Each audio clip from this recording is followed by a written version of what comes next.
Très bien. Mesdames et messieurs, très chers téléspectateurs de Fast TV, bonsoir. Merci de rester fidèles à votre chaîne et bienvenue à ce nouveau numéro du magazine Citoyen Télé La Question. Présenté par Gladys Kingombe Matabishi, que vous me connaissez, Tunajua Natena, Tunakutana. Merci beaucoup. J'espère que vous allez bien. Aujourd'hui, un seul point inscrit à l'ordre du jour, le dossier Bukangalonzo. Le dossier Bukangalonzo, cette émission est très entendue, cette émission sera très partagée parce que le dossier est très sensible, important. Il y a qu'on a besoin quand même d'une idée sur la question de dossier Bukangalonzo, tout ça. Comme Paul, nous allons parler de cela de long à large aujourd'hui.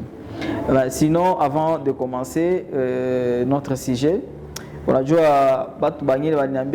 Gladys, émission à chaque fois ma sortie médiatique quand on a reçu, c'est parce qu'on a quoi celle devant la télé où on a SEMA, tout ça, où on a convaincre facilement la population, on a contradicteur, on a femmes à débat, peut-être émission il n'a restera qu'à ville. Mais seulement peut-être vous ne savez pas, ma débat touche à phase mingi, ma débat touche à phase bien mingi sana, touche à phase même ici à Goma, touche à débattre na responsable ba jeune bot ba nebi ko débrouiller mon politique, ba grand frère ba aîné bot ba nebi ko pa ville à Goma, touche à débattre na bois, ce n'est pas la première fois. Le micro comme ça, moi intervenir ou parler, à faire des analyses politiques comme ça, je n'ai pas commencé ça aujourd'hui. C'est depuis 2015. Je tout le monde a fait une analyse politique, mais à Goma, il y a des gens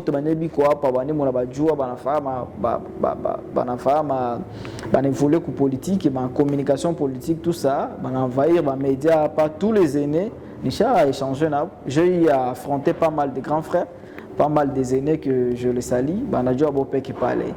Je vais dire, on a discuté que quand on a fait des débats na fulani, si on n'a pas fait des débats.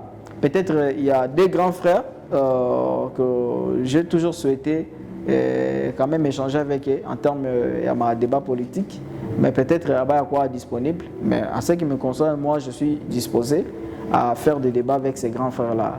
Le professeur Dadi Saleh, je suis disponible à débattre sur ma question politique et en domaine de la moto. Le problème est que la plupart des cas, la plupart des fois, moi et le professeur Dadi Saleh, nous partageons le même point de vue. Nous avons souvent la même façon de voir les choses. Joey Nadjara peut-être tous débattre et lui il est expert en matière, je ne sais pas si je sais pas quoi là. Et moi je suis expert des faits politiques, expert en finances publiques aussi. Donc si jamais il y a une question comme ça, tout à coup on a tout à débattre. Aïko que na ogopa à débattre na batu bangé ne jona faka mi epeke non. Les analyses politiques que nous avons lancées chez Fast TV, c'est un projet qui est aussi épeke. Bah débat na quoi tout ma télévision, mais parler comme ça en direct avec la population, s'adresser à la population comme ça. Je pense que mon nom à toi par Fast TV. C'est un projet unique qui est lancé à Paevi.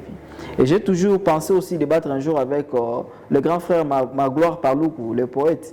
Je suis disponible. Mais les bangi ne bote, touche à faire un débat, touche à discuter, touche à débattre nabo ça na banane jour, bana fata émission ça na banane mbia kata. Donc le grand frère docteur Patrick Bala, je le salue. Tu as fait un débat plusieurs fois, tu as toqué sur ma plateau, tu as un débat pas kainje. Ba grand frère vote Dalabert Kenge, je sais pas Alain Chouma, nani tena. Bote Jimmy Ziali, j'ai enseigné plusieurs fois à l'école du parti du Birek. Il était là, il a vu, il m'a toujours apprécié. Tous les jeunes, tous les grands frères, les aînés qui se débrouillent quand même dans la politique de la ville de Goma, Nisha à débattre nabo. Parce que quand je reçois, à chaque fois je reçois des appels, des messages, ma invitation lancée, Gladys, tu vas venir, on t'invite pour débattre avec tel. Non, je ne peux pas débattre avec tout le monde. Je pense que génération Yang, on va tout Nisha débattre dans la ville de Goma, humblement, Banadjoua. Et la plupart, Chapa Tabakazi. si et tout un grand frère Augustin Kapila, il y a IDPS que je salue, je peut-être il n'y a pas ta case, il n'y a pas ta case. Mais il y a des journalistes qui ont posé ma question. Il n'y a pas ta case, il y a un gouvernement provincial, il y a un ministère, il y a un mandataire. Si Augustin Kapila toujours il n'y a pas ta case, on se demande pourquoi. Moi peut-être parce qu'on dit je suis dans l'opposition ou soit je suis dans la société civile. Mais Augustin Kapila, lui, il est du pouvoir, non? Il est communicateur du pouvoir. Et récemment, le président Tshisekedi vient de nommer des communicateurs, des jeunes même, à Kinshasa là-bas. Pourquoi pas lui aussi? Bon, je ne sais pas. Il y a quelqu'un qu'on a préparé à bon. Donc, c'est ça. J'ai eu à débattre et à affronter tous ces grands frères-là. Ne pensez pas que je perds des débats. Non, je déjà affronté les aînés que je respecte beaucoup. Bote et Palais. Alors, je suis seul. Aujourd'hui, j'ai décidé d'évoluer comme ça dans les analyses politiques. Voilà la précision que je voulais donner. Et surtout, quand on est confronté, on fait des débats à Johnson, Ishara, on fait des débats à Jimmy Ziali, tout ça. Mais Jimmy Ziali, par exemple, lui, il évolue dans le mouvement citoyen. Je respecte le combat de mouvement citoyen, même si je ne partage pas la façon de voir des mouvements citoyens. Et moi, je suis dans l'ONG internationale. Moi, j'évolue dans l'ONG internationale. Vous voyez, je représente une grande ONG internationale ici, OELIS, qui lutte contre les antivaleurs et faire la promotion des valeurs supérieures. Donc, je ne vois pas comment tout à tout débattre sur quoi. Mais si jamais il y a des sujets comme ça, je dis que je suis disposé à débattre avec des grands frères comme Dadi Saleh et le grand frère Magloire Paloukou. Donc, les autres qui veulent débattre avec moi, vraiment, c'est difficile. Donc, merci beaucoup. Aujourd'hui, nous allons parler des dossiers Bukangalonzo. Je vais essayer de comprendre parce que cette émission a un caractère pédagogique. Il faut à chaque fois Tchanga, ou c'est ma langue locale, langue véhiculaire, il permet à comprendre bien tout enseignement. Mais tellement émission très entendue à travers la République dans beaucoup d'endroits. Face Mingisana, par exemple, à l'ouest de la République, c'est que les lingalophones vont suivre cette émission. Ceux qui ne savent peut-être pas les Swahili, bah suivre l'émission. Jo nita sema mingi na français. Nita sema mingi na français. Jo bat va dire retrouver. Bat votre bien chunga émission yi. Alors nita sema mingi na français. Jo muto te quand même à dire retrouver. Voilà. Merci beaucoup. Aujourd'hui, comme je viens de vous le dire, nous allons parler de long à large sur le dossier Bukangalonzo. On a ce qu'il y a tout parlé Bukangalonzo. Bukangalonzo. C'est quoi Bukangalonzo? Aujourd'hui, Tunata Ongelea aujourd'hui. Notre démarche aujourd'hui, c'est de clarifier l'opinion tant locale, nationale et internationale sur un certain nombre de choses. Le clarifier sur le dossier pilote de Bukangalonzo, le dossier du parc agro-industriel de Bukangalonzo. C'est suite au rapport, après la publication du rapport de l'IGF. Alors, le grand frère ici, Nani, ou IDPS, Augustin Kapila, touche à débattre, débat oulé, débat par émission, Naïcha, débandade, tout ça, ambiance émission, tout ça, Naïcha, débandade, on a continué de débattre après émission. Donc, si, et puis, la plupart des cas, grand frère Boté, tous les aînés, tout quoi faire un débat politique 2018 à Pakugoma. Boté, bécha pas ta case. Majorité, bécha pas ta case. 90%. Tu n'as pas qu'à tout ça, sinon Augustin Kapila, tu n'as pas ta case. Peut-être mieux, moi je suis, peut-être les gens disent que je suis dans l'opposition, je suis de la société civile, j'évolue dans une ONG internationale, peut-être s'il n'y a pas ta case. Mais Augustin Kapila, lui, il est du pouvoir, non? Lui, il est du pouvoir, tout va changer la part et comment il n'y a pas ta case. Après 4 ans à pouvoir, il y a comment il y a case. Alors que récemment, là, le président Tshisekedi vient de nommer des communicateurs, vient de nommer des jeunes à Kinshasa. Pas ta poste, c'est bien ça. il y a un jeune garçon comme ça de 30 ans, qu'on a âge, mais nommé directeur général à Sokimo. Tu ne peux pas imaginer. Jeune garçon, ça m'a nommé déjà directeur général à Sokimo. Na mwingine au grand frère moi tout quand zoya ko échanger ça na mingi ko ma réseaux sociaux et Adolphe Amisi le vieux grand frère Amisi communicateur il y a IDPS qu'on voit à Kinshasa. Bana nommé PCA il y a Ogefrem. PCA Ogefrem. Mais je me demande pourquoi Augustin Kapila Bamboulete quasi alors qu'il y a comme IDPS il est le seul communicateur ici. Hein? Donc ce n'est pas dire que tu n'as pas tout qu'on a au go pas débattre na mutu tout ça non tunaja chagua njo mtu mwenye utafanya débat parce que bote banye banafara ba débat pa banangaika ma chaîne hapa ma goma hapa ma radio ma télévision banasema bia politique hapa nisha débattre na bobote bananijua na biko nafuata émission banafata kao sana hein ba Sani Longue mon ami ba Ivan tout ça tous ces gens là qui font la politique ici qui communiquent politiquement ici à Goma toucha débattre na bo. Seulement, nasema Dadi Saleh qui se mouniambia ndio si à débattre na Dadi Saleh, mais je suis disposé à débattre na ma gloire pas lou coupé je suis disposé à débattre na. Donc à togo pas qui débattre na motu comme analyse politique et bien tunafaka pe na réussir qui signer pe que mko sema bon c'est seulement parce que tu le feras quoi na fa na mona evi kabisa. Donc voilà, j'espère que vous m'avez compris chers amis. Mais sinon, quand on a roulé vite là, si j'ai tenu tout nasma 3 semaines là, tout le monde attend ce sujet. Le dossier Bukangalonzo. Écoutez, notre démarche aujourd'hui, c'est quoi? C'est simplement de clarifier l'opinion, tant locale, nationale et internationale, sur le dossier, sur le projet pilote du parc agro-industriel Bukangalonzo.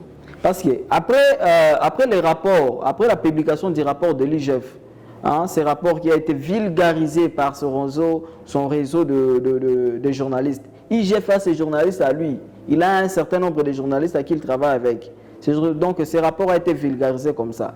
Après la publication de ces rapports, de 25 pages sur le dossier Bukangalonzo, il y a eu des soulèvements. Donc, il y a des questions, il y a plusieurs questions qui se sont soulevées, qui ont été soulevées par la population. Déjà, la population veut savoir, c'est quoi exactement le projet Bukangalonzo? Parce que dans ce cas, tout Bukangalonzo, c'est quoi exactement le projet Bukangalonzo?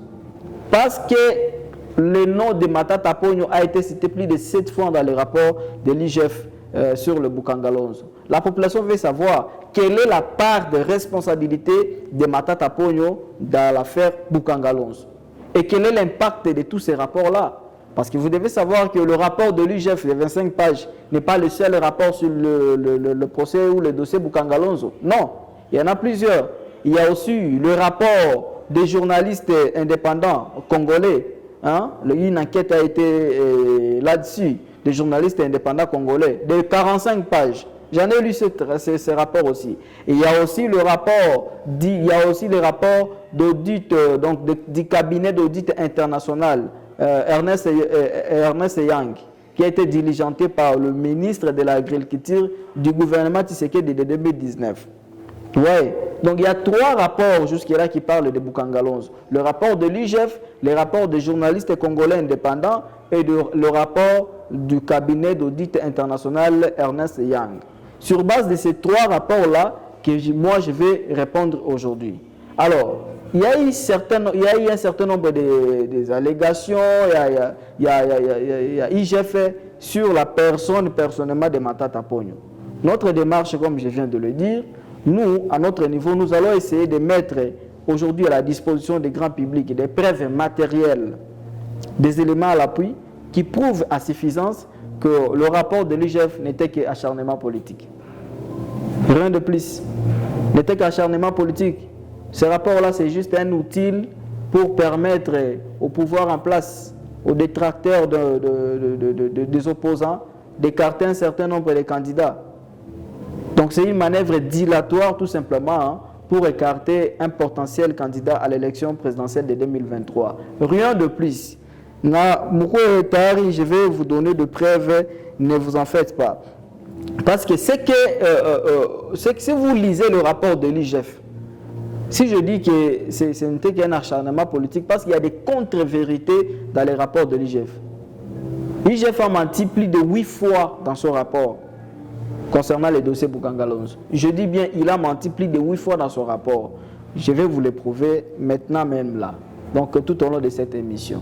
Alors, ne vous en faites pas. Parce qu'on parle de l'IGF, expliquons d'abord à la population, c'est quoi l'IGF?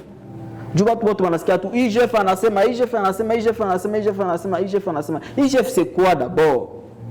Vous devez savoir, IGF signifie Inspection Générale des Finances, IGF en sigle. C'est un service de l'État rattaché à la présidence. IGF. C'est un service de l'État rattaché à la présidence. Et il n'est pas le seul service de l'État rattaché à la présidence. C'est comme APLC, le partenaire de l'OELIS. APLC, Agence de prévention de lutte contre la corruption. C'est aussi un service rattaché à la présidence. Donc IGF, c'est un service de l'État rattaché à la présidence. C'est-à-dire ce service-là dépend directement de la présidence. Il donne son rapport à la présidence. Bon. IGF joue le rôle de l'OPJ. C'est ça selon la loi. IGF joue le rôle de l'OPJ. C'est comme la police. La police ne juge pas. La police ne condamne pas. La police est là pour établir, assurer l'ordre public. C'est ça le rôle de la police. Et l'IGF et l'OPJ joue le rôle de l'OPJ. C'est la police fiscale. L'IGF n'a pas qualité de condamner quelqu'un, n'a pas qualité de juger quelqu'un, n'a pas qualité même de poursuivre quelqu'un.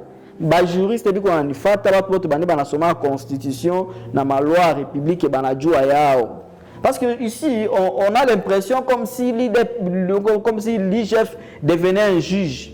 Comme si l'IGF, l'inspecteur de l'IGF, là, l'inspecteur général de l'IGF, M. Alinguette, devenait procureur. Non, Alinguette n'est pas procureur. L'IGF n'est pas le juge, n'est pas le cours des tribunaux. Hein? L'IGF, ce n'est qu'une police fiscale, une police. Son rôle, c'est de renseigner les parquets. Son rôle, c'est de charger, de renseigner les parquets. Parce que par quel jour qu'on a l'attitude de faire poursuite, l'IGF ne peut ni attaquer, ni faire la poursuite, ni charger un présumé accusé, et ni même juger ou condamner quelqu'un. Des ordres des sorties médiatiques qu'avait multiplié M. Alinguette, inspecteur général des finances à l'endroit de Matata Pogno, c'est grave. C'est grave. Dans ce rapport, si vous lisez, j'ai dit ici qu'on a cité le nom de Matata Pogno plus de 7 fois dans le rapport de l'IGF.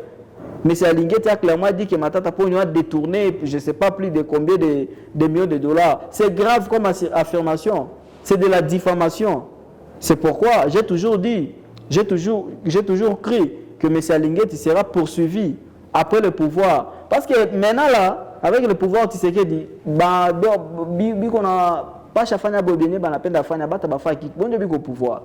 il dépend de la présidence. Quel magistrat ici oserait attaquer Alinguette? Je pense que le conseil de Matata Pogno avait déposé une plainte contre M. Alinguette pour diffamation. Mais parce que au pouvoir. Mais je vous rassure, après le pouvoir de Tshisekedi, que le président Tshisekedi est au pouvoir, M. Alinguette sera poursuivi. Il sera même arrêté pour diffamation. Parce que IGF a eu qu'au juge, IGF a eu qu'au cours constitutionnel, a eu qu'au cours des tribunaux du juge Moutou.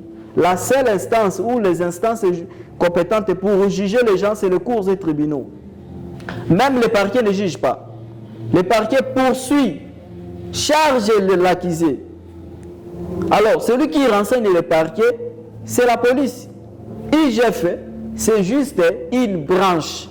Ou ce qu'on appelle l'IGF, c'est l'œil et l'oreille du parquet. C'est pourquoi on a ça à lui faire rapport à qui il a saisi le parquet près la cour constitutionnelle. Il devait se limiter là. Et le réquisitoire est secret. Nana kwambia ke maneno yenyewe OPJ anaandika kwa polisi hivi. Sasa unaona bawafunga mtu anaenda kwa polisi pale anasamba nini unaona OPJ kuandika no? Bien OPJ anaandika pale. Est-ce que c'est censé ikue au vu de tout le monde? Ça c'est une infraction, ça ne devait pas se faire comme ça. Même OPJ la police hapa ya police judiciaire banajua kwa hawezi fanikana. Bien anaandika pale iko mtu tujua na pasha hao nao. Anaandika bien que rapport à taleta ana transféré mtu. Quand OPJ a mis mtu mukacho 2 jours, troisième jour, il fallait soit me libérer le moutou, soit me parquer. Parquet, je t'adjoue en amuna, comme batambeba cours et tribunaux, banasamba, banam condamner moutou. Il n'y a que le juge qui peut condamner, qui peut trancher et qui peut dire que tel est voleur, tel est détourneur, tel est au coma. Kamer ici, quand il a été condamné par le juge, n'est-ce pas? Aujourd'hui, il est discipliné par le juge aussi. Alors, quand le juge a dit que Kamer, il n'a pas détourné. Ou qu'on a dit que Kamer a détourné. Mais comment l'IGF s'est permis de dire que Matata Ponyo a déclaré, a volé, a détourné? Et il a utilisé son réseau de journalistes. Ils ont sali Matata Ponyo. IGF est qu'on a ni. IGF, je vous dis que ce n'est que la police fiscale. Il n'a pas la qualité de juger quelqu'un. Il n'a pas la qualité de condamner quelqu'un, IGF. J'espère que vous allez comprendre ça parce que là, chaque fois, IGF fait parce que IGF a dit voilà, Matata Ponyo a détourné peut-être l'argent de Matata de Bukangalonzo qui a servi à construire l'université Mapon à Kindu. Ça, c'est de la jalousie, c'est de la diffamation, de la haine pure et simple, de l'acharnement politique. Allons-y, Molo, nous t'avons expliqué pourquoi. Maintenant, Bukangalonzo, parce que vous vous demandez là, c'est quoi Bukangalonzo? Bukangalonzo, c'est un projet, ça fait partie de la vision de Joseph Kabila.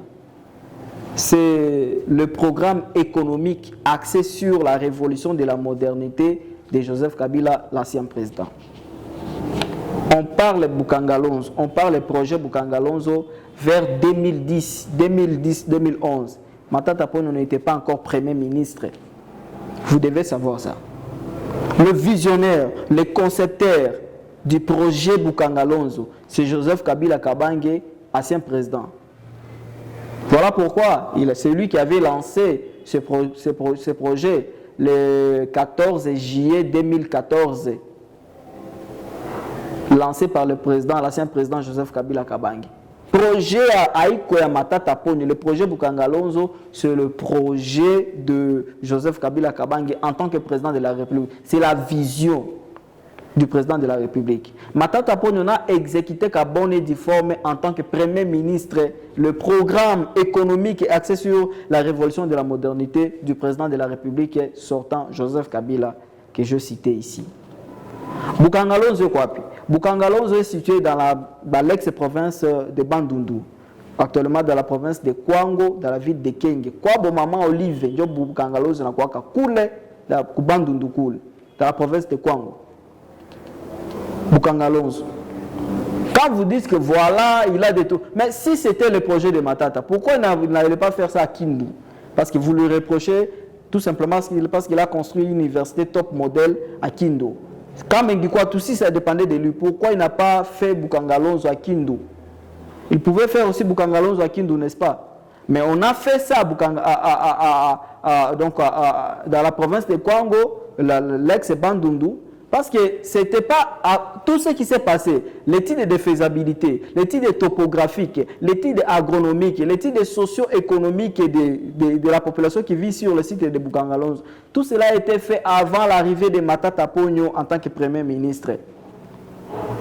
Bukangalonzo, je vous dis, c'est situé à 220 km de Kinshasa, dans la province de l'ex-Bandundu, à Kwango, là-bas, Kenge. Bukangalonzo lo Kwansikia, c'est un parc agro-industriel. C'est 8000 hectares. Niakabambisana, 8000 hectares, Bukangalonzo. Bukangalonzo, c'est 8 fois la ville de Paris. Il est Paris, on a ce qu'il y a à Paris, capitale de la France. Il y a Bukangalonzo 8 fois. Bukangalonzo, c'est 2 fois et 10 000 la ville de Kinshasa. Vous savez ça? Kinshasa, il y a Bukangalonzo 2 fois et demi. Donc, le projet, c'est un projet de relance du secteur agricole. Qu'est-ce qu'on fait à Bukangalonzo? Bukangalonzo, idée à Bukangalonzo, il croit que nous implanter, nous importons tout, mon cher. 80% de chakula yetu tunakula ku Congo tunaimporta ka inatoka ka nje. Tout ce qu'on mange vient de l'extérieur. Maintenant, le gouvernement passé avait eu l'idée de voir que voilà, à partir de Bukangalonzo, parce que Bukangalonzo n'était qu'un projet pilote. On devait installer 11, donc on devait installer 11 parcs agro-industriels dans les 11 anciennes provinces de la ville, donc de la République démocratique du Congo. Pour le projet, pour le parc à Bukangalonzo, on a implanté des maïs. Attends, je vais vous citer des choses qu'on a implantées dans Bukangalonzo là-bas. Il y a beaucoup de choses qu'on a implantées là-bas. Maïs, soja, haricots, manioc, pommes de terre, arachides, tomates, oignons. Il y a des fermes à l'intérieur, il y a des poulaillers, il y a des volailles, il y a des choses à l'intérieur de Bukangalonzo là-bas. Le premier décaissement de Bukangalonzo était de 83 millions de dollars. C'est connu de tout le monde. Bukangalonzo, c'est un grand projet ingire siraka but yote ne tunakulaka hapa balitanja kutengeneza okule ku Bukangalonzo atutanja uza tena bitu nje tena.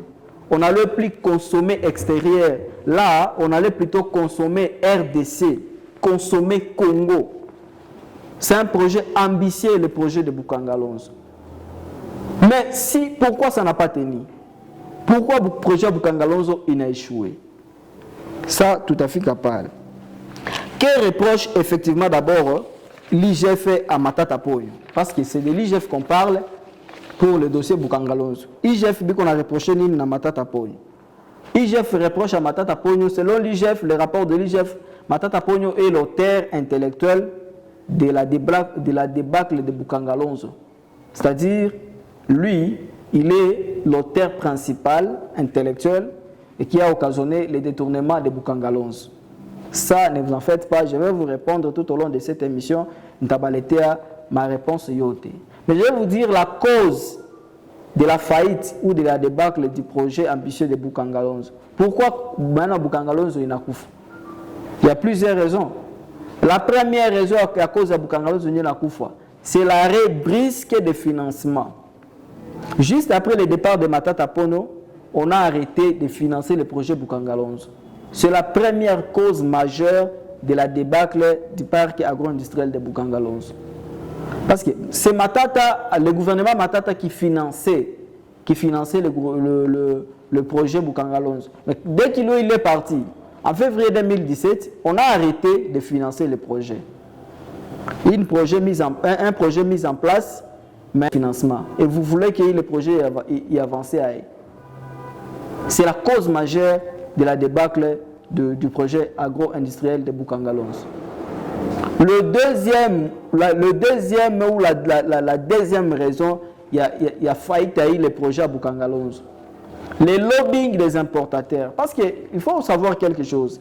Le plus grand péché que Matata a commis dans cette affaire de Bukangalonzo, si aujourd'hui son nom est cité par ici, par là, partout ici, il est impliqué par des rapports de l'IGF comme ça, c'est parce que Matata, le plus grand péché qu'il avait commis, il s'est posé la question de savoir pourquoi nous achetons cher au Congo et pourquoi nous dépensons beaucoup. Tout ce qu'on mange ici seulement, on dépasse 2 milliards de dollars chaque année, chers amis. 2 milliards de dollars chaque année pour acheter seulement à manger à l'extérieur. Matata Ponyo, maintenant, il voulait savoir pourquoi on achète trop cher et pourquoi on dépense beaucoup comme ça. La première des choses. Le deuxième péché qu'il a commis, c'est de mettre en exécution le projet, la vision du chef de l'État, qui est la relance du secteur agricole Bukangalonzo. Le troisième péché qu'il a commis, c'est de dépêcher ses experts. Matata Ponyo avait dépêché ses experts économiques et fiscaux à travers le monde. Ils sont allés là-bas dans des pays de provenance des marchandises importées, les pays d'origine des marchandises importées. J'espère que ceux qui ont fait la douane, l'option douane et accise, on a compris ce que je vais dire. Il y a les pays de provenance des marchandises, il y a les pays d'origine des marchandises. Il y a les pays aussi de destination des marchandises. 82 milliards de dollars chaque année, on a tout ce qu'on mange ici, il n'a pas qu'à Inji. Maintenant, Matata Ponyo a tout mon expert qui Au retour des experts, les experts ont présenté leur rapport au professeur Matata Ponyo. Et le rapport a révélé que, ou les rapports ont révélé que, non seulement nous achetons trop cher, mais aussi, les commerçants le commerçant, prix banatia apa ni 5 fois ou même voire même 10 fois oui, le professeur Matata Rabaïta Bote, il a convoqué la FEC, le responsable des opérateurs économiques. Bakaïkal, Hakibambia, vous nous faites acheter des choses trop chères. Moi, j'ai dépêché des experts pour le pays de Mounaouzoya ou Zakoule Machakoul. Je vais vous dire une chose. D'abord, je vais vous faciliter l'allègement fiscal. Mina Bapunguzia ma impôt, ma taxe, ma droit de douane et tout ça. Mais au côté nous, il fallait échouer. Les commerçants ont refusé. Les commerçants ont refusé carrément. Et Matata a dit, comme vous avez refusé, moi je vais miser sur Bukangalonzo. Comme ça, bien tenir mon importaka, mon Congo. Moi, je vais faire en sorte qu'il y a quoi produit à RDC, voilà le grand problème. Donc Matata n'a pas que des problèmes avec l'IGF. Il a d'abord des problèmes avec les commerçants. Pas tous les commerçants, certains opérateurs économiques. Il a des problèmes avec des puissants opérateurs économiques. Donc si le projet Bukangalonzo n'a pas marché, c'est parmi des raisons. Le lobbying des hommes puissants, des opérateurs économiques puissants, des importateurs de marchandises, ils ont tout fait pour saboter le projet Bukangalonzo. Les commerçants. Parce que l'État, l'État, la DGDA, il a la liste actualisée des prix de toutes les marchandises. Il n'y a pas de Congo. DGDA. DGI, dans OGFREM, il y a une liste, il y a un transport, il y a un commerçant, il y a un OGFREM. C'est lui qui se charge des transports. OCC, il y a ma liste, il y a un commerçant qui Uzaka, na date d'expiration, comme à Muzuri, comme à Mubaya. Donc les trois services, là, DGDA, DGI, DGDA, OGFREM et OCC, il y a ma précision. Alors, en collaboration avec la primature, avec l'expert, il y a primature, Matata a mis le commerçant devant le fait accompli, les opérateurs économiques, à Kabone chaque Abouana, nous avons la mingi sana nous avons sa population. Ou taouza kitu 1000 francs, Chine, on a qu'à aussi pas 10 000 francs à Taopeke basi. Alors ça, il va coincer à Babek qui va chercher ma taxe et ma impôt, du va chercher ma prix et ma bite, tout va commercer dans la Qatar. Alors les commerçants ont tout fait, pas tous les commerçants, certains commerçants, des hommes d'affaires puissants, les opérateurs économiques ont tout fait pour saboter le projet Bukangalonzo. La troisième raison, il y a que le projet Bukangalonzo est coupé. La haine, les caciques du FCC. Le camarade de Matata Pogno de la majorité présidentielle de l'époque. Tout ce qui était avec Matata. Parce que les gens estiment il caressire Matata Pogno il aura encore, ça va ajouter encore quelque chose dans l'actif de Matata Pogno.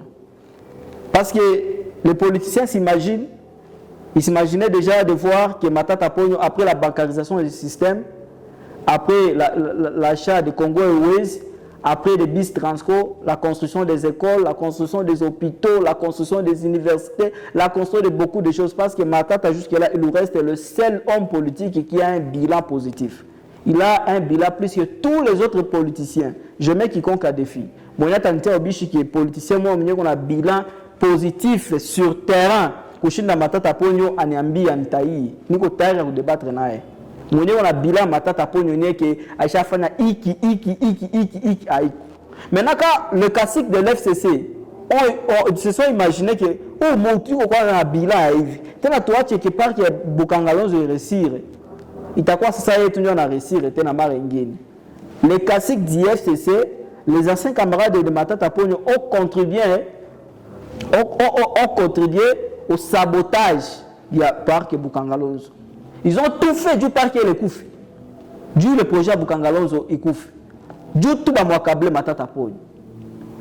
L'autre raison, c'est le manque de leadership de qualité. Sinon, on a l'air d'opposants depuis qu'on beaucoup boire. Bato a des personnes depuis qu'on beaucoup boire. Qualité, abana leadership à qualité. Abana gouvernance de qualité à Iko. Bana Shinda, on va relancer parc à Bukangalonzo, Bakati au Pembeni. Alors, on a mis tout ça sur la tête de Matata, on ne sait pas comment. Je vous ai donné la cause ou les causes, il y a débâcle à Bukangalonzo. La cause majeure, il y a oubli, il y a Bukangalonzo, c'est aussi les élections. Parce qu'après le départ à Matata Ponyo, premier ministre Mnyali Kouya Badi Banga n'a rien fait du tout. Bruno Tshibala, je comprends, sa priorité était d'organiser les élections, d'une toute passation civilisée du pouvoir. Celui qui devait relancer tout simplement Parc ya Bukangalonzo, c'est l'autre ici, Ilunga Ilukampa. Il n'a pas fait ça. Mais on laisse tout ça, on voit seulement Matata Ponyo. Matata Ponyo.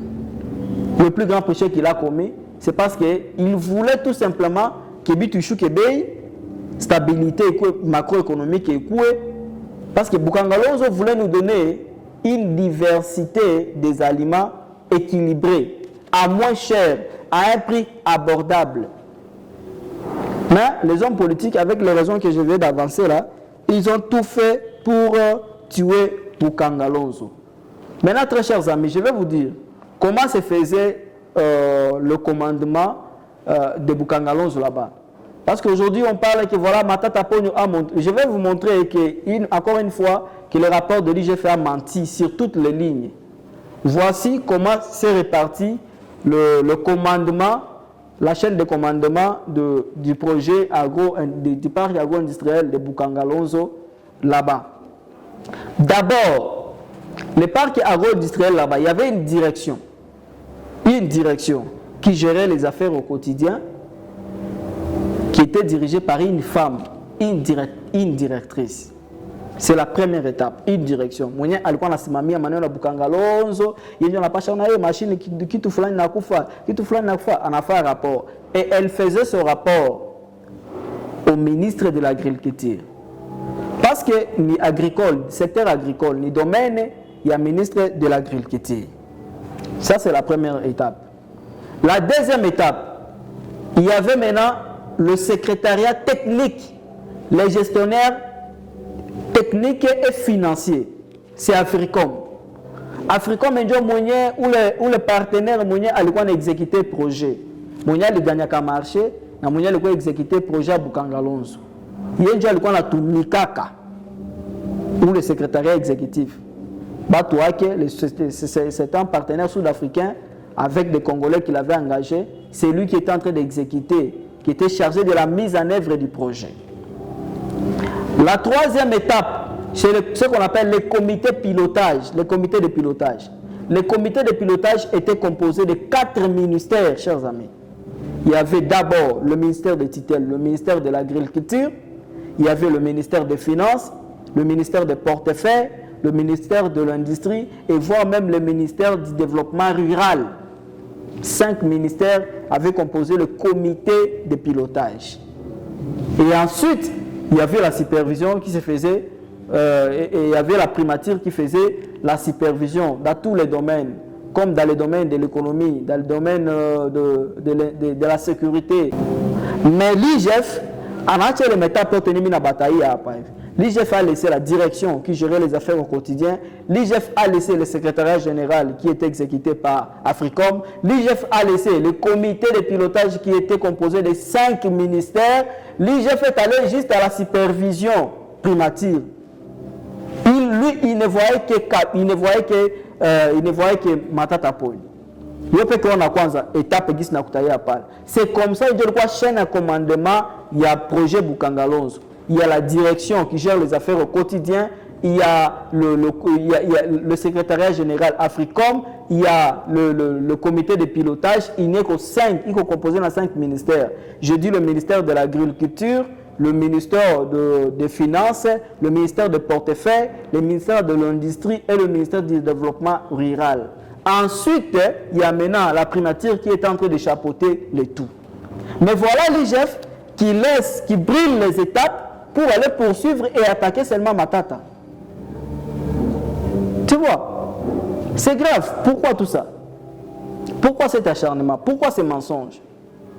J'ai lu le rapport de l'IGF de 25 pages. J'ai lu le rapport des journalistes sur sur Bukangalons de 45 pages. Et j'ai lu aussi le rapport de nos amis du cabinet d'audit international Ernst Young. Aucun de ces rapports, à part l'IGF, accable Matata. Mais pourquoi toujours Matata? C'est pourquoi j'ai dit au début que c'est un outil, c'est une manœuvre dilatoire pour écarter un potentiel candidat à l'élection présidentielle de 2023. Maintenant, je vais vous donner des preuves. Je vais vous montrer comment l'IGF a menti. Comment le rapport de l'IGF a menti. Mon intention ici, ce n'est pas de saluer l'IGF. L'IGF, c'est un service de l'État rattaché à la présidence qui a un rôle de l'OPJ. Elle fait bien son travail dans d'autres domaines, dans d'autres circonstances. Mais à ce qui concerne le dossier Bukangalonzo, là où on implique Matata, l'IGF a menti sur toutes les lignes. Voici les preuves que je vous donne. Dans le rapport de l'IGF, voici ce que l'IGF a dit. L'IGF dit, par exemple, l'IGF a menti en affirmant que Matata Ponyo avait détourné 7,9 millions de dollars destinés à la machine, à l'achat de la machine qu'on appelle Ultimatum Building Machine, IBM. Il y a une machine comme ça qui coûte 7,9 millions de dollars. L'IGF affirme qu'on n'a pas acheté cette machine et que cette machine ne se trouvait pas sur le site de Bukangalonzo. Mensonge. Il y a une note circulaire du ministre de l'Agriculture du gouvernement Tshisekedi de 2019 adressée au président de la République qui confirme que la machine a été bel et bien achetée et se trouve sur le site de Bukangalonzo. Rapport il y a IGF qui contredit dans notre circulaire et il y a ministre de l'Agriculture et le gouvernement de Tshisekedi. Ouais, le premier mensonge. Que Matata avait détourné l'argent qui était destiné à l'achat de cette machine de plus ou moins 8 millions de dollars. Mais une note circulaire du ministre de l'Agriculture de 2019 atteste que cette machine a bien et bien été achetée et existe dans le site de Bukangalonzo. Ça, c'est le premier mensonge. Le deuxième mensonge, l'IGF a menti en disant qu'il y a eu... l'IGF a menti en affirmant que Matata Ponyo est le concepteur et planificateur du parc agro-industriel. Pur mensonge. Je vous ai dit au début ici que le concepteur, le visionnaire du parc agro-industriel, c'est Joseph Kabila. Pourquoi on n'attaque pas Joseph Kabila, on s'attrape à Matata Ponyo? Matata Ponyo n'est pas le visionnaire ou le concepteur du parc agro-industriel de Bukangalonzo. Le concepteur, c'est Joseph Kabila. C'est sa vision à lui, c'est son programme économique axé sur la vision, sur la révolution de la modernité. Matata Ponyo n'est pas planificateur du programme du parc agro-industriel de Bukangalonzo. À ce qui me concerne, d'abord le projet, comme je viens de vous le dire, cela remonte à 2010. C'est la vision de Joseph Kabila. Et les concepteurs, ceux qui avaient conçu et planifié ces projets, ce sont les experts. Les experts de ces comités-là que j'ai appelés le comité de pilotage. De ces 5 ministères, agriculture, des finances, portefeuille, industrie et développement rural. Les 5 experts-là, les experts des 5 ministères-là, c'est eux les concepteurs et planificateurs du parc agro-industriel. Ça, c'est avant l'arrivée de Matata en tant que Premier ministre. Et Matata Ponyo n'était pas expert, il n'était pas l'un des experts. Comment vous allez dire que c'est lui qui avait choisi, c'est lui le concepteur et le planificateur du projet? Deuxième mensonge de l'IGF. Le troisième mensonge de l'IGF, chers amis. L'IGF a menti en soulignant que Matata Ponyo avait choisi le partenaire sud-africain, Africom. Ce n'est pas Matata qui avait choisi Africom. Le choix de l'Africom a été réalisé à l'issue de la vérification réalisée par les experts, j'insiste, les experts des 5 ministères dépêchés en Afrique du Sud. Et chaque expert, chaque délégué avait été choisi, désigné, dépêché par sa hiérarchie, par son ministère. Et il a présenté son rapport à son ministère. La décision de Bukangalonzo, on prenait la décision au Conseil des ministres. Vous savez vous-même, le Conseil des ministres est dirigé par le président de la République avec tous les ministres. Si le président n'est pas là, même si le Premier ministre qui préside ces conseils des ministres, mais tous les ministres sont là. On prend la décision ensemble. C'est pourquoi c'est élu par le porte-parole du gouvernement. Ce n'est pas Matata qui avait choisi le partenaire Africom. Le partenaire a été choisi suite au rapport des 4 experts, des 4 ministères dépêchés en Afrique du Sud. C'est un choix consensuel issu des conseils ou du conseil des ministres. Alors, de quoi on parle? Vous voyez les mensonges de l'IGF concernant le procès Bukangalonzo. Ensuite, le 5e mensonge de l'IGF concernant le procès Bukangalonzo. L'IGF affirme que le gouvernement Matata avait décaissé 285 millions de dollars. Or, qui prouve que 132 millions a été détourné. Faux à faux. Mensonge. La preuve est que le budget total, le coût total du projet de relance de du parc agro-industriel de Bukangalonzo était de 520 millions de dollars. C'est connu de tout le monde. 520 millions de dollars. Le premier décaissement était de 83 millions de dollars qui a servi à l'achat des matériels, à la construction de l'usine et à des travaux sur le site de Bukangalonzo. 83 millions de dollars, premier décaissement. Et le deuxième décaissement, c'est 70 millions de dollars. Ce qui fait un total de 153 millions de dollars. C'est le chiffre repris par le cabinet d'audit international Ernst Young. C'est le chiffre repris par le rapport des enquêteurs congolais, des journalistes congolais indépendants.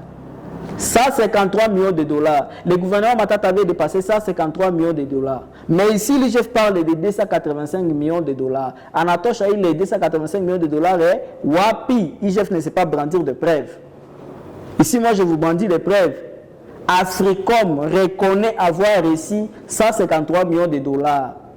Et il y a des preuves tangibles. Le ministère des Finances, la Banque centrale du Congo, des relevés bancaires prouvent que le gouvernement avait décaissé 153 millions de dollars. Mais de quoi, où est-ce que l'IGF a sorti 285 millions de dollars? Allez chercher les chiffres WAP. Mensonge. Ouais. Oh voilà, on a dépensé 285 millions de dollars. Il y a eu détournement de plus de 100 millions de dollars. C'est peut-être cet argent qui a servi à la construction de l'université top modèle Mapo University à Kindu. Jalousie, la haine. Ce n'est pas aujourd'hui que Matata Ponyo est dans l'administration publique. Il a été depuis directeur, il était directeur général du BCECO, plusieurs fois conseiller de ministre des Finances prémature. Il va mendier son père. Pourquoi tout ça? Pourquoi cet acharnement?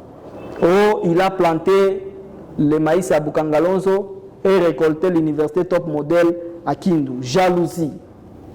Tous ceux qui ont contribué à la création, à la construction, tous les bailleurs de fonds de l'université Mapo University, les noms des contributeurs sont à la porte de cette université. Des grands cabinets, des bailleurs de fonds connus dans le monde, Pourquoi j'ai fait un que Bali, ça va les babayers de fonds comme Makuta et les Matata pour le jour. Il est universitaire, les Djengara Kindu, Cham, Taftia, problème sana, jalousie, Shenga, politicien sana. Les politiciens, mon apata Makuta, pourquoi Moujenga qui n'a ni Moujenga Kouenu. Construisez aussi chez vous. Ce n'est pas mal que ça. Après tout, c'est le Congo qui sera plus beau qu'avant. Les politiciens kassaïens construisaient aussi au Kasaï. Pourquoi acheter seulement à l'étranger? Pourquoi seulement construire à l'étranger? Construisez aussi au Kasaï. Julien Palouko a construit la ville de Goma. Il a construit Nord Kivu. Il n'y a pas de mal à ça. C'est le Congo qui gagne. F. Bazaï a construit aussi la ville de Kisangani, construisait aussi la province de la Chopo. Jean-Pierre Bemba construisait aussi chez vous à l'Équateur. Moïse Katumbi a construit Katanga. Zoé Kabila, Joseph Kabila, ils ont construit Katanga. Il n'y a pas de mal à ça. Pourquoi si Katumbi, donc Matata Ponyo, il construit son université au Maniema là-bas à Kindu, ça pose problème. Il n'est pas le seul leader politique là-bas. Emmanuel Chadari est là, Kokonyang est là, Alexis Tamoumouamba, Thomas Louaka, il y a beaucoup de leaders politiques ici du Maniema. Pourquoi ils ne font rien? Pourquoi cette jalousie, chers amis? Voilà là où je vais de vous montrer que Matata Ponyo n'est qu'un bouc émissaire, n'est qu'une victime expiatoire qu'on veut pour l'écarter. Chers amis, aujourd'hui je vous ai parlé du procès Bukangalonzo, je vous ai parlé du fond, parce que là on a toujours parlé de la forme, mais là je vous ai parlé du fond du projet. Je vous ai prouvé que le rapport de l'IGF, à ce qui concerne le dossier Bukangalonzo, a menti sur toutes les lignes. Je viens de vous donner même de preuves là. Cause, j'insiste sur la cause de la débâcle de Bukangalonzo, c'est l'arrêt brusque de financement, c'est le lobbying des opérateurs ou des importateurs, des commerçants. Ils ont tout fait pour saboter ces projets-là. C'est la haine des amis du FCC. Ils ont tout fait pour ne pas relancer le projet. Et c'est le manque de leadership, de qualité de ceux qui sont au pouvoir. Donc je vous promets, une fois Matata, il est élu président de la République, il va relancer le projet de Bukangalonzo parce que c'est un projet ambitieux. Ça va nous empêcher de dépenser des milliards de dollars chaque année. Ce projet-là va réduire la faim, va réduire les importations, va faire la promotion des exportations, va nous permettre d'avoir une diversité des aliments, des produits vivriers équilibrés. Voilà l'importance de ce parc agro-industriel de Bukangalonzo. Et il fallait plutôt, si le président Tshisekedi était clairvoyant, il allait s'approprier le projet de Bukangalonzo et implanter le parc agro-industriel de Bukangalonzo à travers le pays comme c'était prévu. Voilà, très chers téléspectateurs de Fast TV, vous tous, vous nous suivez à travers le monde. Je pense que j'ai fini aujourd'hui et vous avez compris. Merci à DG Gabriel Bayala pour tout ce qu'il a fait et tout ce qu'il fait pour nous. Nous remercions aussi la direction de Fast TV. Bientôt, nous allons faire une descente sur terrain à Kindu. Nous allons prendre la caméra de Fast TV. Nous allons faire une descente sur terrain à Kindu pour aller visiter et vous en parler beaucoup plus sur l'université Mapon University. Et on va vous amener encore beaucoup plus de précisions. Rendez-vous au prochain numéro. Je suis Gladys Kingombe Matabishi. Bye.